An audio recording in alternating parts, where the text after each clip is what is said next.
Shalom, selamat pagi. Untuk Somasa dimanapun berada, terpujilah Tuhan yang memperkenankan kita bertemu kembali dalam sermon Marsahap Sahab Podcast edisi Minggu 9 Februari 2025. Oke, sebelum kita mengulik lebih dalam firman Tuhan yang akan diperdengarkan melalui bahan sermon ini, kami mintakan Pendeta Rolandi untuk membawa kita di dalam doa. Baik, kita bersatu di dalam doa. Dalam ucapan syukur bagimu ya Tuhan kami Yesus Kristus, kami membawa dan memberikan diri kami untuk menjadi kemuliaan bagi nama Tuhan.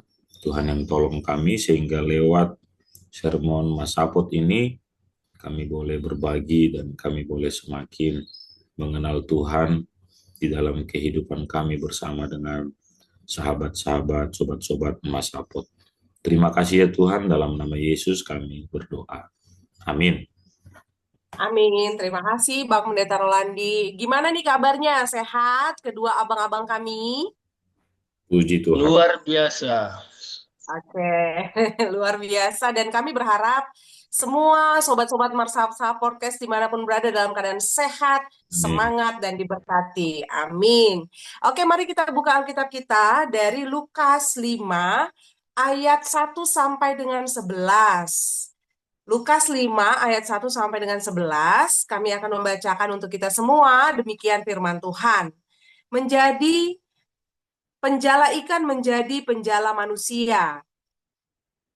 Pada suatu kali Yesus berdiri di pantai Danau Genesaret, sedang orang banyak mengerumuni dia hendak mendengarkan firman Allah.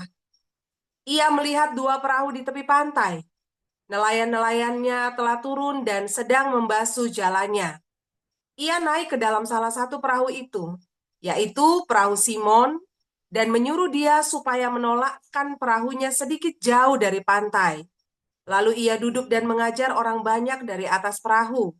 Setelah selesai berbicara, ia berkata kepada Simon, "Bertolaklah ke tempat yang dalam, dan tebarkanlah jalamu untuk menangkap ikan."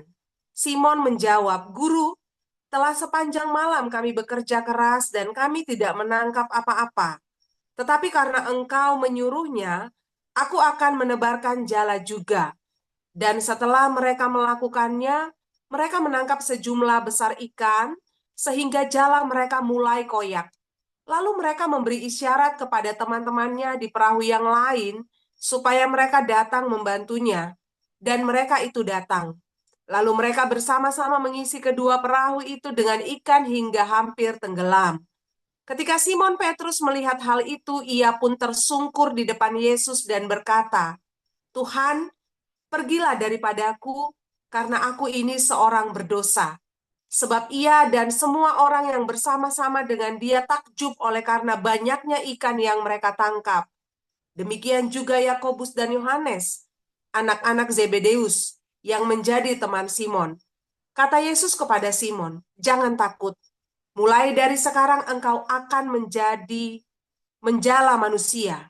Dan sesudah mereka menghela perahunya ke darat, mereka pun meninggalkan segala sesuatu, lalu mengikut Yesus. Demikian pembacaan firman Tuhan. Oke, sekarang kita akan masuk ke dalam penjelasan dari abang-abang kita yang saya yakin sudah mempersiapkan ini dengan baik dan tidak sabar untuk mengeluarkan ide-ide tentang teks ini. Nah, sebagai pengantar ya, terhadap Lukas 5 ayat 1 sampai dengan 11, kita mulai dulu dari abang yang berbaju pink. Karena ini bulan Februari, biasanya bulan penuh dengan cinta, yang identik dengan warna merah jambu. Maka kita akan mulai dengan Bang Rolandi berpipi merah jambu. Iya, salah kostum saya sepertinya ya. Ya, saya tidak berpikir tadi kalau ini bulan Februari, bulan Valentine, ternyata benar ya. Tidak apa-apalah, kalaupun akhirnya merah-merah jambu ya. Yang penting pipinya nggak merah jambu. Iya, terima kasih buat Pendeta Agnes. Yang pertama dalam konteksnya secara historis, maka kita mengenal dalam zaman Yesus, ya masyarakat Israel itu memiliki banyak apa namanya ya, cara mereka memenuhi kebutuhan hidup mereka, ya, dengan bertani, sehingga ada pemakaian istilah apa namanya biji sesawi, ya, supaya mereka memahami. Dan juga ada yang bekerja sebagai seorang nelayan ataupun beberapa para nelayan. Dan dalam perikop kita ini maka kita menjumpakan Yesus yang sedang berbaur dengan masyarakat secara umum. Ya, Yesus hadir dalam keterbukaannya, bukan dalam sifat atau sikap yang eksklusif, tetapi dia memperlihatkan tentang dirinya bersama dengan masyarakat ataupun orang-orang Israel pada saat itu dalam segala kelas ataupun golongan, tidak membeda-bedakannya. Dan perikop ini juga bisa kita lihat adalah eh,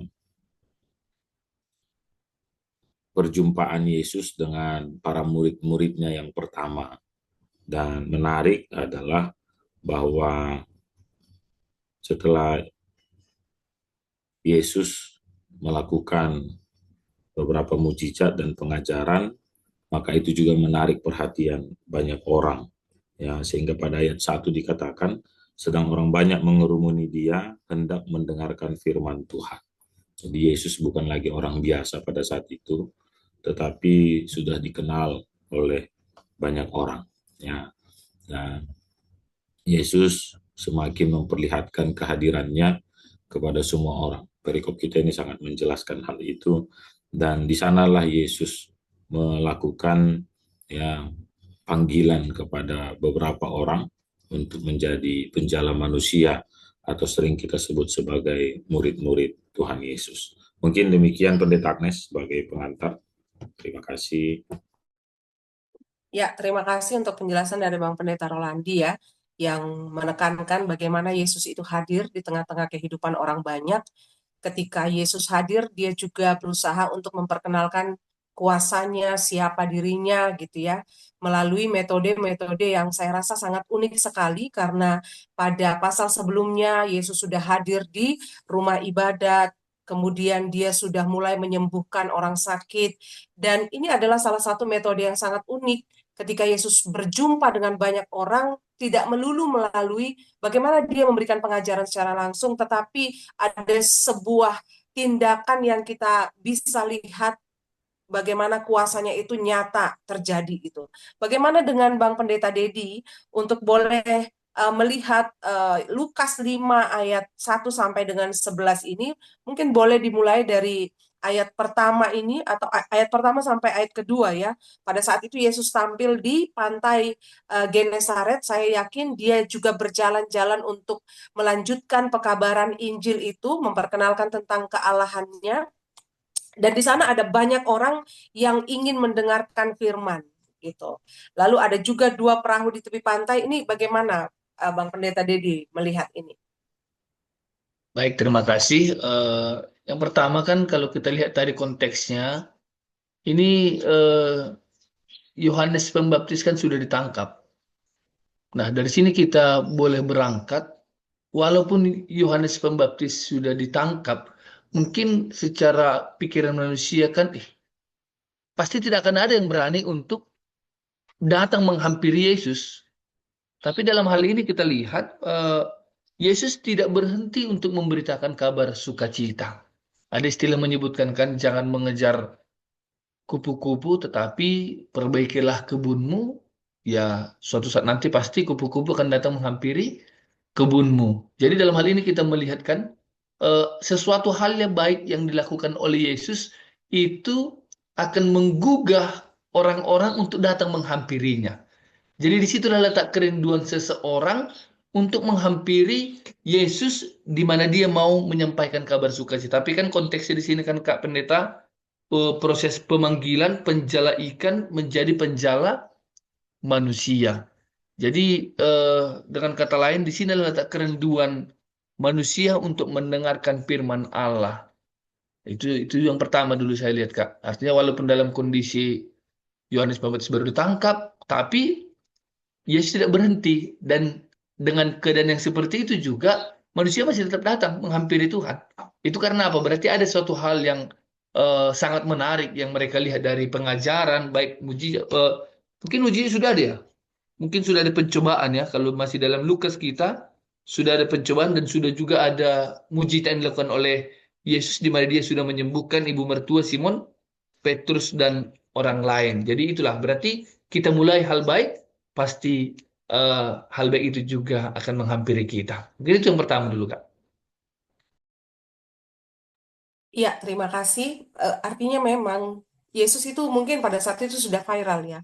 Ketika dia melakukan perjalanan pemberitaan firman itu, ada mujizat yang dia lakukan, ada pekabaran Injil yang dia lakukan dari satu tempat ke tempat yang lain gitu. Lalu kemudian ada banyak kerumunan-kerumunan orang yang datang untuk melihat dia atau mendengarkan firman yang disampaikan oleh Yesus pada saat itu. Nah, menariknya, ini saya rasa menarik ya, ketika ada orang banyak yang datang untuk mendengarkan firman, pada ayat 3 sampai dengan ayat 7, saya langsung mengambil saja ya. Ayat 3 sampai dengan ayat 7, ini menurut saya adalah sebuah metode yang dilakukan oleh Tuhan Yesus. Dia tidak secara langsung mengatakan bahwa dia mampu melakukan sesuatu yang uh, tidak mustahil kemudian yang mustahil menjadi mungkin gitu. Tidak langsung mengatakan itu, tapi dia langsung kepada satu metode yang ketika kita melihat, oh iya, kita yakin gitu. Nah, ini pada ayat 3 sampai dengan ayat 7, bagaimana Bang Pendeta Rolandi dan juga Bang Pendeta Dedi melihat metode yang dilakukan Tuhan Yesus ini untuk memperlihatkan kuasa Tuhan Yesus itu dalam kehidupan kita. Ini kita mulai dulu dari Bang Pendeta Rolandi ya. Ya, luar biasa berapi-api ini Pendeta Agnes jadi host hari ini ya. Membakar semangat narasumber juga ya. Apalagi tadi Bang Dedi dengan istilah kebun dan kupu-kupu. Ya, itu hal baru bagi saya. Ya, mungkin juga bagi sobat-sobat Mas Apot lainnya. Kita lanjutkan tadi pada ayat yang ketiga sampai dengan ayat yang ketujuh. Saya menyebutkannya mungkin diawali dengan dua poin penting ya, bahwa Yesus bersama dengan Simon mencoba menggambarkan manusia dan Tuhan itu ingin menerobos ya, melewati batas logika dan juga melewati batas kebiasaan. Batas logika dan batas kebiasaan ini yang sering sekali memenjara kita dalam melakoni segala sesuatu dalam hidup ini. Bahkan juga dalam pelayanan kita, dalam gereja kita, ataupun dalam persekutuan kita. Apakah persekutuan yang kecil atau sampai pada persekutuan yang lebih besar. Dan kalau kita melihat yang dilakukan oleh Simon, dia tetap berdiskusi dengan logikanya, tapi keputusannya tidak terletak pada logikanya. Itu yang pertama. Yang kedua, Simon tetap juga berpegang pada kebiasaannya, sehingga ada dialog yang terjadi ya. Setelah selesai berbicara pada ayat 4, ia berkata kepada Simon, ya, Yesus berkata, terus ayat 5, Simon menjawab, "Guru, telah sepanjang malam kami bekerja." Ya, ada logika, ada kebiasaan yang diucapkan oleh Simon.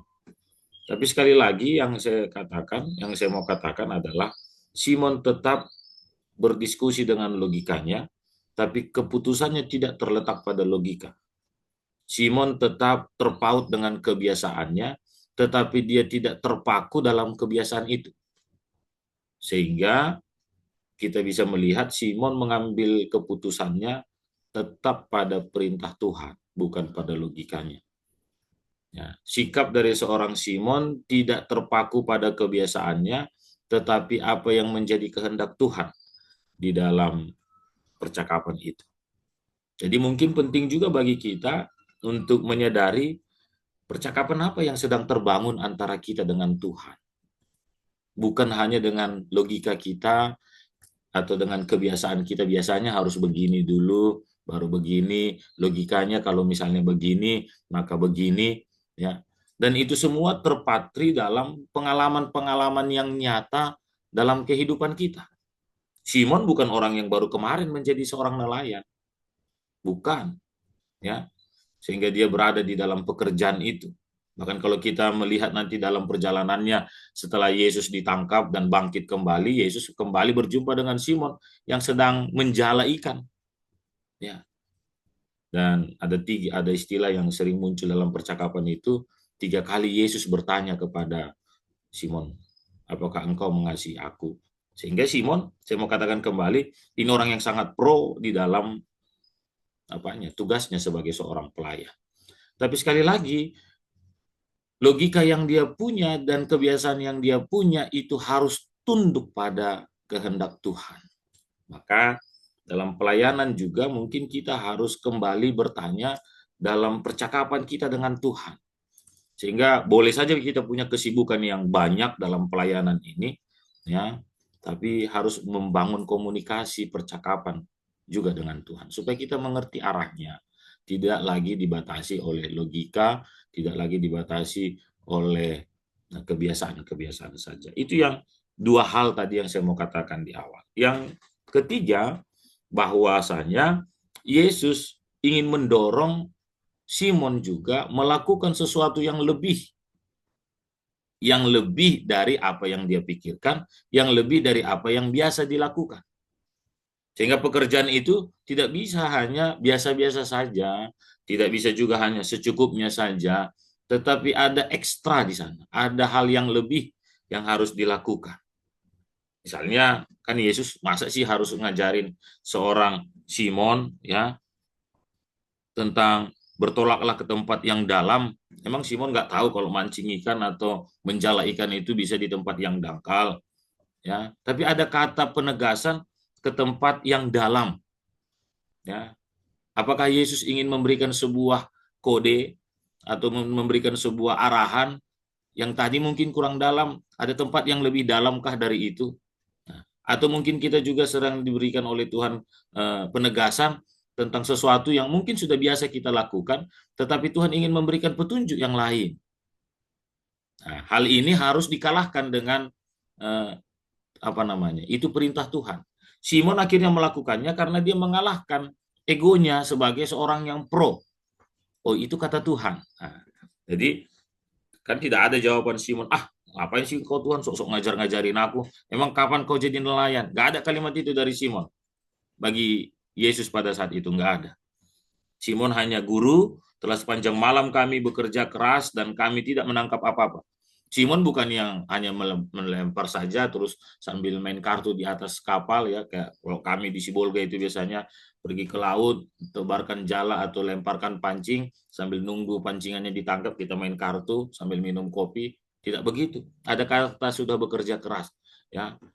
Jadi jangan pernah puas juga dengan apa yang kita lakukan. Coba kalau misalnya Simon katakan dia sudah puas dan akhirnya merasa sudah lakukan yang terbaik, maka dia tidak akan berjumpa dengan situasi yang lebih lagi yang takjub ini pada ayat 7. Lalu mereka memberi isyarat kepada teman-temannya di perahu yang lain supaya mereka dapat datang membantunya. Ya, maka ada 2 kapal yang hampir tenggelam karena banyaknya ikan. Ya, ini hal yang menarik mungkin nanti kita panjang kali lebarkan di dalam refleksi. Terima kasih. Ya, luar biasa sekali ya, menarik sekali gitu.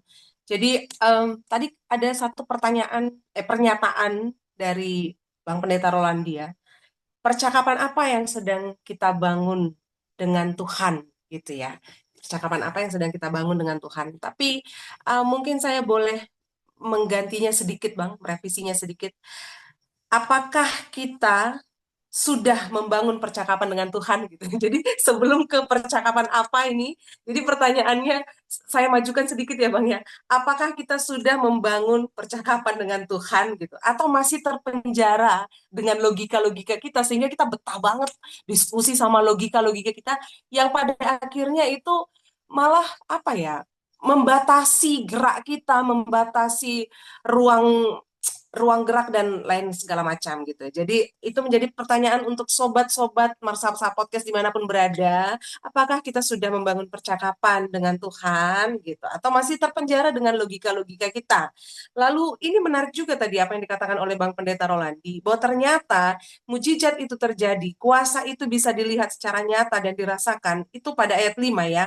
Tetapi karena engkau menyuruhnya, aku akan menebarkan jala itu. Artinya apa? Saya mengutip apa yang dikatakan oleh Bang Pendeta Rolandi. Ketundukan terhadap perkataan Tuhan, itulah yang dilakukan Simon pada saat itu. Gitu. Oke, sekarang ini kayaknya udah nggak sabar ini. Bang Pendeta Dedi, dengan baju batik merahnya. Gitu. Nah, Silahkan Bang ini Pendeta Dedi. oke, baik. Sobat-sobat Masapot, memang tidak mudah sesuatu yang sudah kita akhiri harus dimulai lagi. Salah satu contoh kan, nelayan yang tadi kan sudah bekerja itu. Jangan-jangan sudah pagi siang malam orang itu untuk mencari ikan. Dan mereka sudah membersihkan jala dan dengan dalam benak mereka pasti habis ini mereka boleh beristirahat. Namun sesampai di situ ada perintah baru bagi mereka. Ada perintah baru. Jadi perintah ini yang dikatakan oleh Yesus kepada Simon dan Yesus menaiki perahu Simon, saya langsung melihat bahwa ketika kita mau memberikan kepada Tuhan itu berarti yang sudah kita bersihkan dulu. Kan Simon hanya memiliki sebuah perahu. Dan perahu ini dia persembahkan, dipakai menjadi alat untuk memberitakan kabar sukacita. Mungkin kalau ada pada saat itu kan, mengapa Yesus mesti naik ke atas perahu? Berarti supaya tempatnya semakin lebih tinggi dan bisa didengarkan oleh banyak orang. Dengan kata lain, disitulah salah satu sisi bahwa Simon mendukung, memberikan apa yang dia punya, dipakai oleh Tuhan menjadi alatnya, memberitakan kabar sukacita. Nah, pertanyaannya, apakah yang diberikan itu hanya alat atau dirinya? Pertama kan, Simon masih memberikan alatnya loh. Nggak apa-apa, pakai aja. Tapi setelah dia melihat bagaimana Yesus berkarya, pada akhirnya dia nanti mengambil keputusan, dia mengikut Yesus. Nah, yang menarik juga yang saya perhatikan yang disampaikan oleh Pendeta Rolandi, memang nggak mudah juga seorang anak tukang kayu mengajari nelayan. Kan agak lucu kan? Seorang anak tukang kayu mengajari nelayan. Pasti kalau kita juga diajari oleh orang lain, mana bidangmu itu, nggak ngerti kau situ. Pasti di situ. Tapi disitulah letak ketaatan keberimanan seseorang. Dia mengosongkan dirinya untuk menerima firman itu. Ada banyak sekarang apologit itu berdebat tentang siapa dia, apakah dia anak Tuhan, bagaimana dia mampu menjadi anak manusia. Banyak perdebatan. Memang kalau kita pakai secara akal logika sampai kapanpun tidak akan mampu kita terima. Namun disinilah bagaimana kita mengosongkan diri kita biarkan Yesus memberikan keterangan ke dalam diri kita, maka Simon pada akhirnya mau melakukan apa yang sudah Tuhan katakan. Maka dalam ayat yang keberapa tadi itu?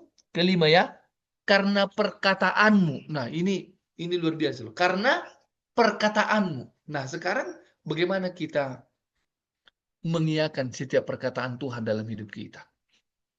Harus siapa yang berbicara kepada kita? Kadang untuk mengajarkan anak-anak kan, nanti bapakmu ke Suriah, harus bapakmu kayaknya ngomong ke sini. Berarti ada sesuatu. Tapi di sini kan sudah ada ketundukan pertama sekali dalam diri Simon. Oh, ini udah kata Yesus ini. Nggak ada tawar-menawar tentang ini lagi. Nah, di situ disitulah mungkin kita lihat keberimanan seseorang untuk mengiyakan apa kata Tuhan. Kalau selebihnya tadi memang soal mujizat, soal hal-hal, itu sudah terbukti tadi bahwa Simon percaya apa kata Tuhan. Mungkin itu dulu, Kak. Ya, terima kasih untuk penjelasan dari kedua narasumber kami yang membuka pemikiran dan pemahaman bahwa ternyata ketika kita bersama-sama dengan Tuhan, Tuhan itu nggak mau yang biasa-biasa saja. Dia mau kita bertolak lebih dalam lagi, dia mau kita bekerja melampaui keterbatasan kita, karena Tuhan kita adalah Tuhan yang tidak terbatas gitu ya, yang mampu mendobrak segala tradisi, kebiasaan, dan logika kita secara manusia. Oke, kita lanjutkan lagi ayat 8 gitu ya. Setelah ada perjumpaan, setelah ada mujizat, maka apa yang terjadi gitu. Ini juga mungkin menjadi sebuah pemikiran kepada sobat-sobat Marsafsa Podcast yang mendengarkan sermon ini. Kita mulai dari Bang Pendeta Rolandi lagi ya. Oke, Ya, silakan Bang Pendeta. terima kasih kepada Pendeta Agnes. Ya, terkait pada ayat 8 ini, saya mengawalinya dengan revisi yang dibuat oleh Pendeta Agnes, bukan percakapan seperti apa, tetapi sudahkah kita melakukan ataupun memulai percakapan itu. Ya, sehingga ini semakin menegaskan keberadaan kita di hadapan Tuhan. Ya, kalau pada ayat yang ke-8, Simon Petrus yang berjumpa dengan Tuhan dalam kemahakuasaannya itu akhirnya merasa tidak layak di hadapan Tuhan.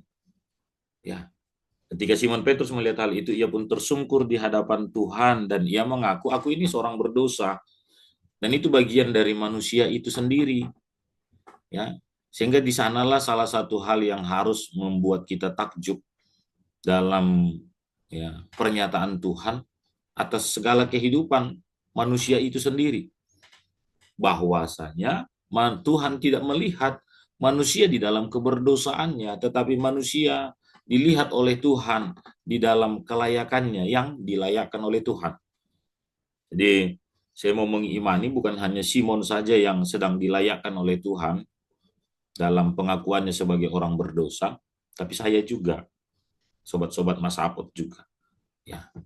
Sehingga tidak ada keraguan bagi kita saat mengalami perjumpaan dengan istilah tadi, apakah kita sudah melakukan percakapan. Itu langkah awal, startnya. Prosesnya apakah kita tetap membangun percakapan itu. Ya, maka itu bukanlah hal yang ragu untuk kita lakukan ataupun pesimis. Tetapi sekali lagi ayat 8 ini ingin menegaskan kepada kita optimis dengan hal itu. Kita bisa dilayakkan oleh Tuhan.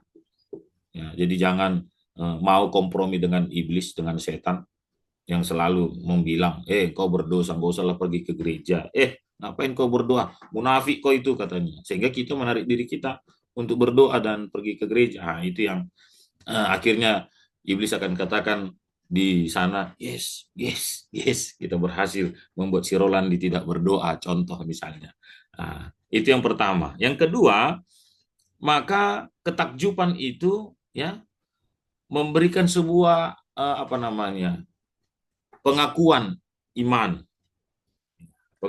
iman dan membuat sebuah kalau istilah-istilah teologinya mungkin nanti akan lebih keren Pendeta Dedi atau Pendeta Agnes, saya kurang hafal yang begitu ya, memberikan sebuah ekspresi iman yang diperlihatkan ya.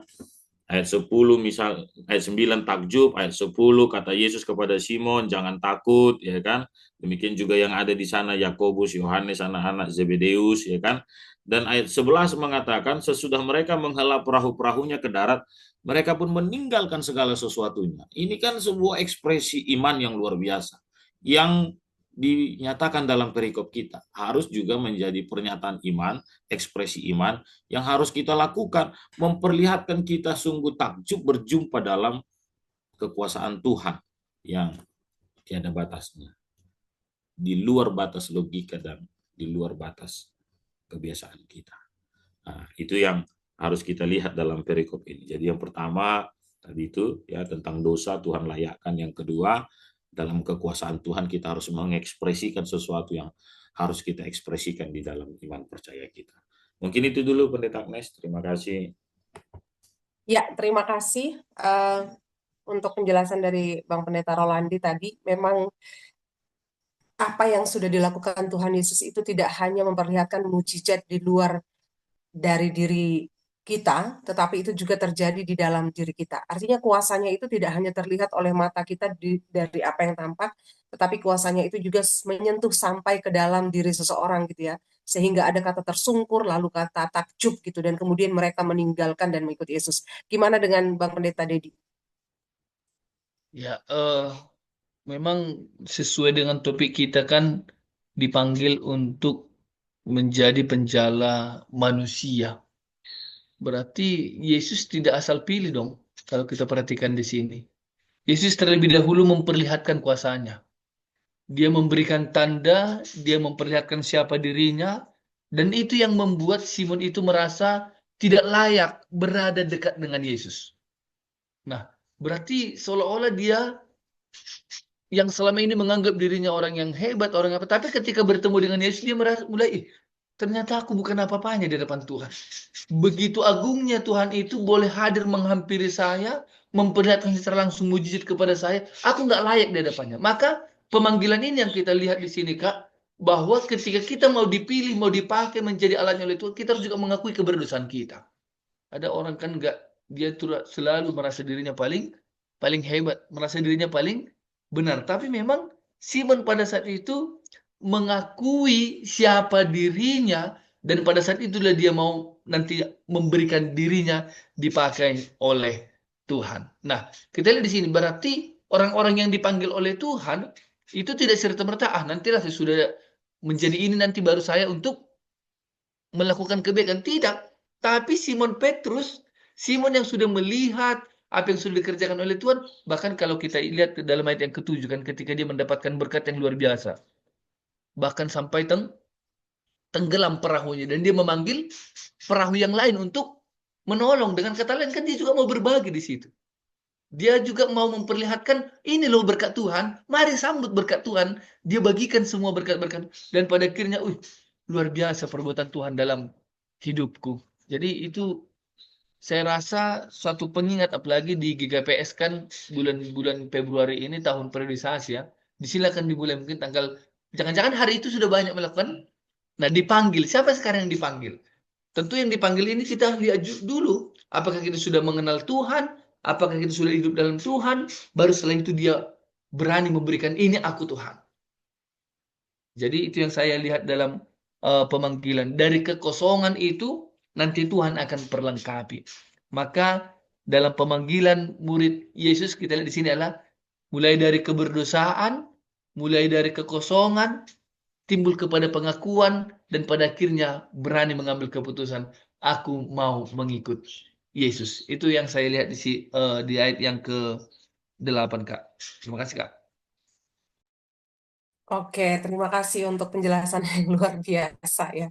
Jadi banyak dapat inspirasi juga pada pagi hari ini, dan topik mingguan kita itu dipanggil menjadi penjala manusia gitu ya, dipanggil menjadi penjala manusia. Jadi memang itu sangat terlihat dari teks yang sudah disuguhkan kepada kita, bahwa ternyata ketika Simon menjadi satu perahu dengan Yesus dan mereka melihat kuasa, lalu kemudian di situ ada Yakobus dan juga Yohanes. Ini tadi saya mengutip apa yang dikatakan oleh Pendeta Rolandi, itu ada ekspresi iman. Mungkin saya boleh menambahkan respon iman mereka itu, mereka langsung eksekusi gitu ya. Lalu kemudian apa yang terjadi? Mereka pun meninggalkan segala sesuatu, lalu mengikut Yesus gitu. Kalau kita boleh sedikit merenungkan apa sih yang sudah kita tinggalkan untuk mengikut Yesus gitu. Tadi Bang Pendeta Dedi sempat mengatakan bahwa Simon memberikan perahunya kepada Yesus sehingga Yesus bisa masuk ke dalam perahu itu, perahu milik dia gitu. Artinya ada sesuatu yang diberikan. Dia memberikan perahunya, tapi secara lebih dalam, kalau saya boleh memahami ini, ketika Simon memberikan perahunya, dia menjadi satu perahu dengan Yesus, dia tidak sekedar memberikan perahu, tapi dia juga memberikan dirinya, memberikan apa yang dia punya, termasuk memberikan hatinya untuk menerima perkataan Yesus, memberikan pikirannya untuk menerima perkataan Yesus, sehingga terjadilah sesuatu hal yang melampaui batas, melampaui keterbatasan. Maka saya yang ada dimanapun berada, firman Tuhan ini seperti menantang kita gitu ya. Apa sih yang harus kulakukan untuk Yesus, yang harus kuberikan untuk Yesus. Oke, terima kasih untuk kedua narasumber kami yang luar biasa dengan nuansa pink cinta kasih dan juga merah berapi-api membara, semangat yang luar biasa. Biarlah kita semakin semangat dan penuh dengan cinta kasih kepada Tuhan. Oke, closing statement dari kedua narasumber kami untuk semakin menambah semangat dan kemantapan hati untuk menjalani hari-hari. Dimulai dari Bang Pendeta Dedi Roni. Oke, mungkin yang terakhir saya langsung fokus kepada ayat yang ke-11 ya.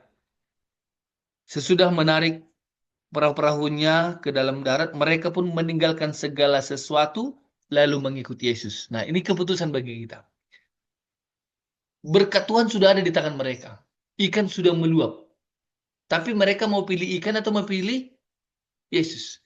Tapi mereka berani meninggalkan segala sesuatunya dan pergi mengikut Yesus. Dengan apa? Dengan iman, karena bersama dengan Yesus, ikan lebih dari situ mereka bisa dapatkan. Jadi kadang kita kan berpaku pada kita pegang ini. Padahal hilang yang lebih besar. Jadi ini iman yang saya lihat dalam murid-murid Yesus ketika dipanggil itu. Mari siap kita meninggalkan keberdosaan kita, meninggalkan segala sesuatu yang mengikat kita atau pikiran kita. Mari kita masuk mengikut Yesus, karena bersama dengan Yesus kita mampu menerima jauh melebihi dari apa yang kita pikirkan. Itu mungkin dari saya langsung, Kak. Terima kasih.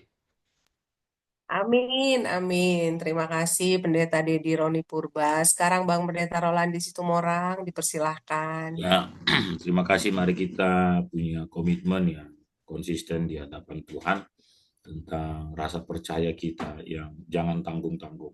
Ya, kalau Tuhan sudah utus kita untuk melakukan panggilan Tuhan, pekerjaan Tuhan, maka lakukan itu ya. Baik itu dalam fellowship, dalam persekutuan, baik itu dalam rumah tangga keluarga, baik juga itu kalau istilah Pendeta Dedi dalam periodisasi di gereja GKPS di bulan Februari, maka tembus logika kita, tembus kebiasaan kita dengan iman percaya kepada Tuhan. Maka itu menjadi sebuah ekspresi iman yang kita boleh nyatakan kepada Tuhan. Terima kasih, Boto Pendeta Agnes. Oke, terima kasih. Terima kasih kedua narasumber kami. Untuk sobat-sobat Marsapsa Podcast dimanapun berada, ingat konsistensi mengikut Yesus dan cintailah Yesus sepenuh-penuhnya. Jangan setengah-tengah gitu ya, tapi sepenuh-penuhnya mengasihi Yesus, mengikut Yesus. Baik, tetap stay ya di podcast kami atau di YouTube Masapot, karena minggu depan akan tayang juga sermon atau hal-hal yang menarik di YouTube Masapot. Oke, kita akan menutup perjumpaan kita pada hari ini dibawa oleh Pendeta Dedi Ronis. Doa penutup. Kita berdoa. Terima kasih Tuhan, ketika Tuhan masih boleh memakai kami menjadi alat-Mu, dan kami percaya ketika Tuhan yang utus, Tuhan juga yang urus, dan Tuhan yang perlengkapi. Biarlah ketika kami sudah mendengarkan kabar firman sukacita bagi kami pada hari ini boleh kami semakin memberi diri Tuhan pakai, dan kami mau terus taat akan setiap perintah-Mu. Terima kasih Bapa, Engkau memberkati seluruh jemaat Tuhan, dan para pelayan-Mu dalam memberitakan kabar sukacita. Di dalam Kristus Yesus kami telah berdoa dan mengucap syukur. Amin. Amin. Selamat beraktivitas, semangat, dan selamat berjuang di dalam iman. Tuhan Yesus memberkati.